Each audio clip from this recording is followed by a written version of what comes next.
then we can differentiate into everybody's own learning objective.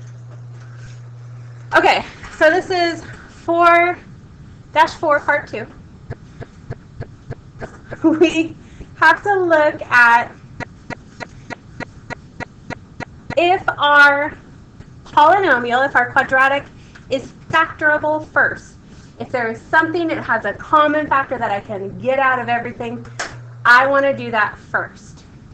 So when I look at 7n squared and negative 21, so 7n squared is 7 times n, and negative 21 is negative 1 times 7 times 3. So when you look at the factors, I can factor out a 7. So 7n squared, I can factor out a 7. And when I do, I'm left with n squared and a minus 3. So when you're asked to factor, you may be asked to factor more than just the polynomial, like the quadratic. So x squared, if you have a trinomial, an x squared plus bx plus c, we want to factor it like we did before. But we also want to be smart enough to go, okay, do I have a common factor that I can opposite distribute? So if we look at 9x squared plus 9x minus 18, they don't all have an x in common. They don't all have a 2 in common, but they do all have a 9 in common. So I can factor out a 9.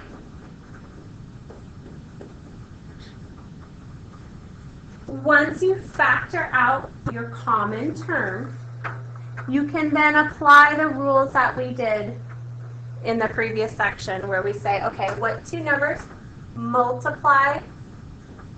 The 9 stays out front. Because we factor him doesn't mean he disappears.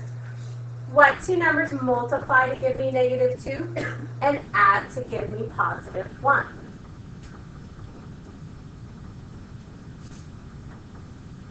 So once we factor out our common term, we undistribute, or also called factoring. And then we take a look at what is remaining and see if we can factor that. So for this guy here, I have 4x squared, 8x, and 12. Well, I know we have 2 in common because all those numbers are even. They don't have an x in common, so I can't pull an x out because I just have a 12 and not a 12x.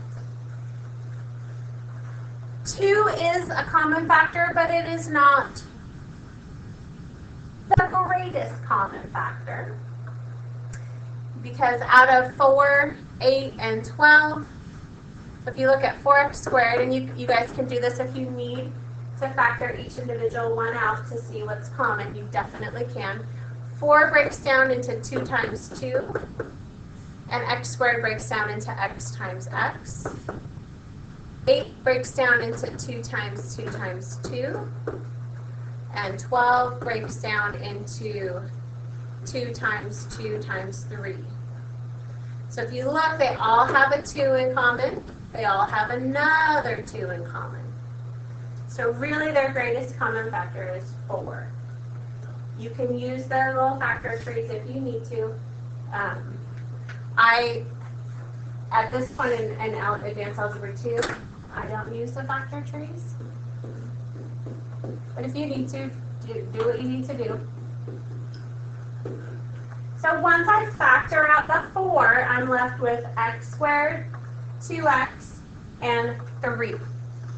I then look at that and factor that one. X squared splits into 2x and x. 3 splits into 3 and 1. But which one gives me positive 2?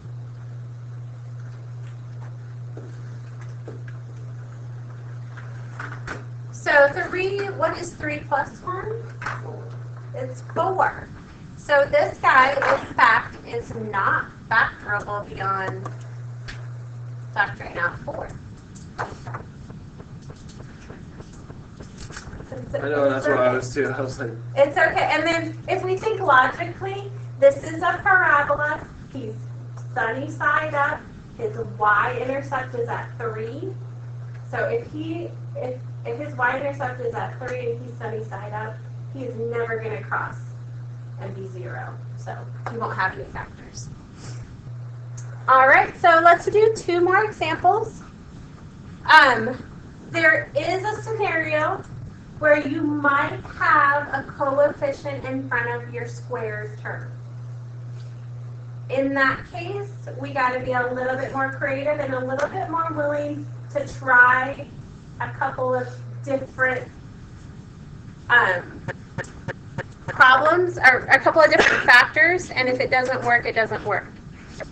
So I know I'm going to have this 3 is going to divvy up into 3 and 1. Unfortunately, this 4 can divvy up into 4 and 1 or 2 and 2. So I'm going to have to guess and check to see how to factor this guy, if he is at all factorable. So I'm going to start with 2x and 2x. And I'm going to go plus 1 and plus 3. The only way to tell if it works is to FOIL it out. Okay, so when you have a coefficient in front of your square term, you can't follow the same rule that, oh, 3 and 1 add to 7. You have to multiply it out and see if it works. Sometimes it's going to work, sometimes it's not. 2x times 2x is 4x squared. 2x times 1 is 2x. 3 times 2x is 6x, and 3 times 1 is 4. So then we go, okay, 4x squared doesn't have any x squareds to combine with, but 2x and 6x, they can combine to be 8x. 1 times 3 is not 4. Thank you very much, math.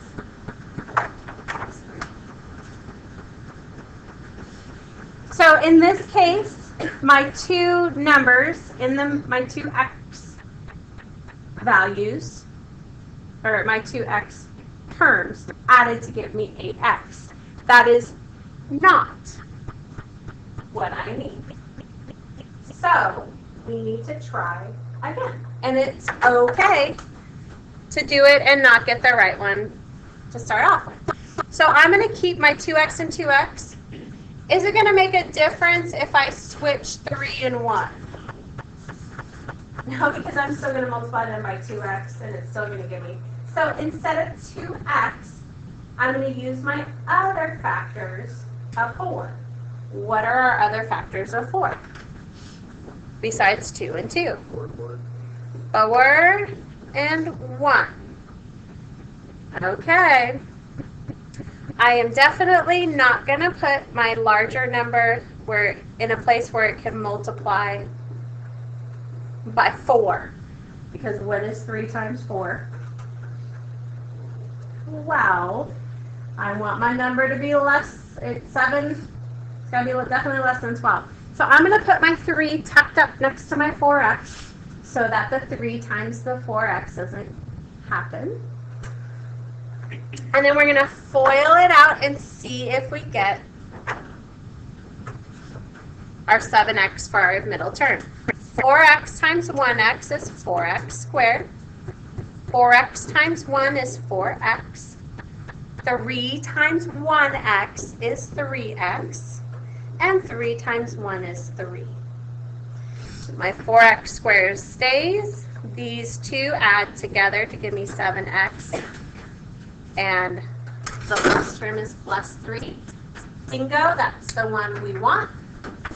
So I'm going to choose 4x plus 3 times x plus 1 to be my factored form of that one. Guess what, guys? It is okay to guess and be wrong. And it will happen now that you guys are getting more advanced in your math career. It's okay. As long as you have the perseverance to continue on, try something new.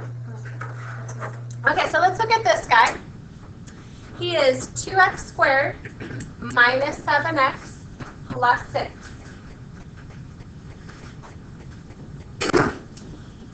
So I know, thankfully, 2 only has one way we can factor it.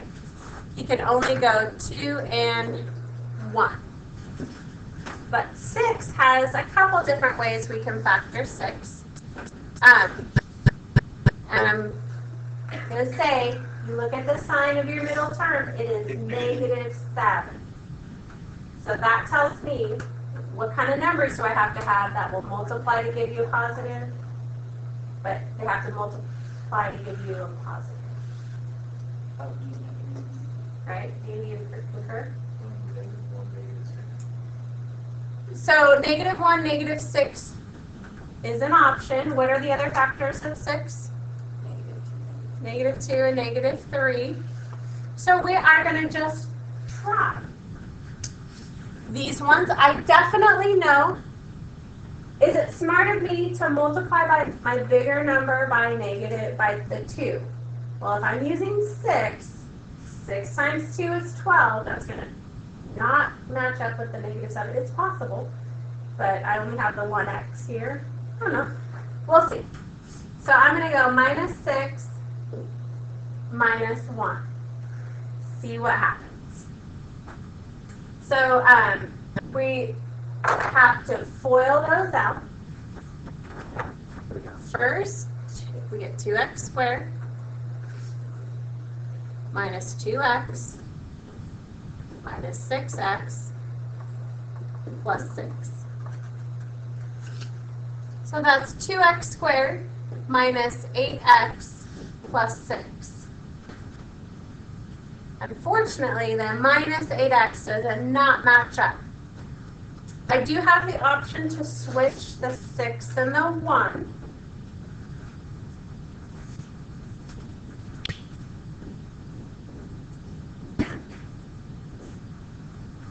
And see if that will make any difference. 2 times x, 2x squared. 2 times negative 6 is negative 12x. 2. Minus 1x plus 6. That gives us a negative 13x for our middle term, and we want negative 7. So unfortunately, we got to now switch and try the negative 2, negative 3. So we're going to start negative, we're going to 2x and x. And let's go negative 2, negative 3. So 2 times x is 2x squared. We're going to get really good at foiling. 2x times negative 3 is negative 6x. 2 times x is negative 2x. And then negative 2 times negative 3 is 6.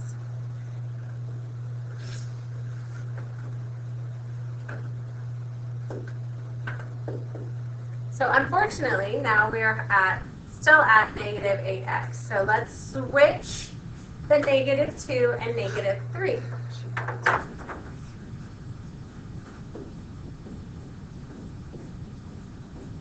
So instead of having minus 2, like we did here, I'm going to have a minus 3.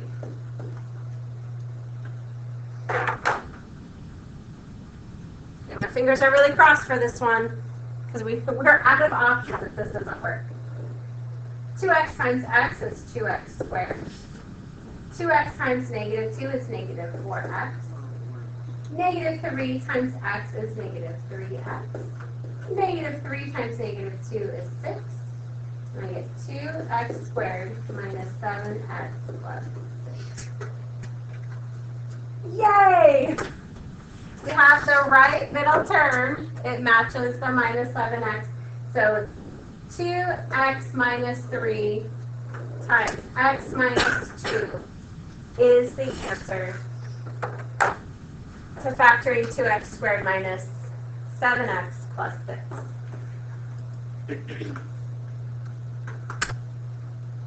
Okay. There are special little guys in math that I love. They are perfect square trinomials. They're two numbers. They're binomials that we can multiply out and get perfectly square trinomials. Make sure you write this down. This little formula. So if you have a perfect square trinomial, your first term is going to be a square, your last term is going to be a square, and your middle term is going to be double the first and the last added together. So if I look here, my a squared is 4x squared. So what's my a? Not 4. So in order to get a, I would have to square root both the 4 and the x squared to get 2x. If my b squared is 36, b would have to be 6. So if I'm trying to use this form, I'm going to multiply 2x times 6 and double it to see what my middle term is. 2x times 6 is 12x. Double that is 24x. And I have the minus situation. So I am going to say a is 2x minus my b squared. So this is not going to be faster to begin with, but as you practice and get better, it will go a little bit faster. Okay, let's do the same thing here. So, because of the minus sign, right? So if you have a minus sign in front of your second term, then you're going to have the minus sign in your parentheses. So if a squared is 64x squared, then a is going to be the square root of that, which is 8x. If b squared is 1, b is also going to be 1. And again, I have the minus sign, so I'm looking at this scenario here. Okay, let's double check. What is 8x times 1? 8x, and then double that is 16x. So it follows the same convention as my formula. So I can say that the factored form is a minus b squared. All right, we're going to extend the concept from the previous one and talk about the difference of two squares. If I have a perfect square minus a perfect square, and I want to factor it, I can write it as the a plus b times a minus b. So one gets to be positive, one gets to be negative.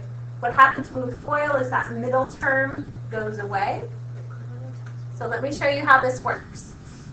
When you get a binomial, so you only have two, you want to look at difference of squares first. So then, is your first term a perfect square?